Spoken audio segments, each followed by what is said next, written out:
America అధ్యక్షుడు Donald Trump మాటల గురించి ప్రత్యేకంగా చెప్పాల్సిన అవసరం లేదు. ఊసరవెల్లి కంటే వేగంగా ట్రంప్ తన మాటలను మార్చేయగలరు.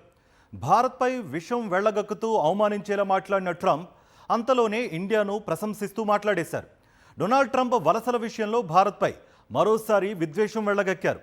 భారత్ను నరకంతో పోలుస్తూ America radio host Michael Savage రాసిన ఓ లేఖను ట్రంప్ తన ట్రూత్ సోషల్లో పోస్ట్లో షేర్ చేశారు. ఇండియా, చైనా దేశాలను నరక కూపాలు అని అభివర్ణిస్తూ ఈ రెండు ఆసియా దేశాల నుంచి వచ్చే ప్రజలు అమెరికాలో 9 నెలల్లో ఓ బిడ్డను కనేస్తారు.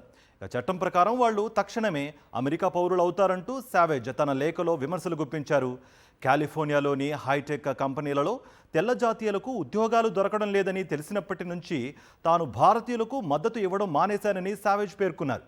ఈ వ్యాఖ్యలను సమర్థిస్తూ ట్రంప్ రీపోస్ట్ చేశారు. దాన్ని ట్రూత్ సోషల్లో తాను చేసిన రీపోస్ట్ వివాదాస్పదం కావడం, పెద్ద ఎత్తున విమర్శలు వెల్లువెత్తడంతో అమెరికా అధ్యక్షుడు ట్రంప్ నష్ట నివారణ చర్యలకు దిగారు.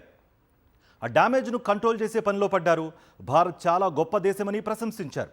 ఆ దేశానికి తన మంచి మిత్రుడు నాయకత్వం వహిస్తున్నాడని పేర్కొన్నారు. భారత్పై ట్రంప్ ప్రశంసల వర్షం కురిపించినట్లు ఢిల్లీలోని అమెరికన్ ఎంబసీ అధికార ప్రతినిధి వెల్లడించారు. ఈ మేరకు గురువారం సోషల్ మీడియాలో పోస్ట్ చేశారు ఆయన.